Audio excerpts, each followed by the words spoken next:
देखो एक काम सब लोग घर में कर लेना, इंशाल्लाह सुकून हो जाएगा।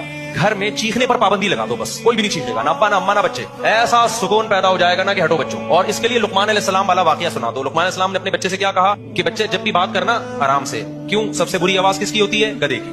गधे की बात बुरी नहीं होती, स्टाइल क्या होता है? बुरा होता है। तो अगर आपने इतना भी कर लिया ना, घर में चीखने पर पाबंदी, ना बाप चीखे ना माँ चीखे ना औलाद चीखे, तो ऐसा लगेगा जैसे आग पे ना ठंडा पानी डाल दिया। और ये शुरू से जब शादी हो ना जिस दिन, उसी दिन से माहौल बनाना पड़ता है। दुल्हन जब आई उसको समझा दो, बेगम कोई भी बात होगी तमीज से। मैं भी जब कोई बात करूंगा तो कैसे करूंगा? चीखना चिल्लाना नहीं होगा, बस आधे से ज्यादा काम। क्योंकि बच्चे माँ बाप को चीखता चिल्लाता देखते हैं तो चीखना सीखते हैं। माओ को चीखना चिल्लाना देखते हैं, हाँ माँ बात बात पे कूट रही है, बच्चे को पड़ गया, चीख रही है, कमबख्त, उल्लू का पट्ठा पैदा हो गया, और ये वो ऐसे चीख रहा है, तो फिर बच्चे के अखलाक भी ऐसे ही हो जाते हैं। और अगर आराम से समझाएगी तो बच्चा भी क्या होगा? बात आराम से करेगा।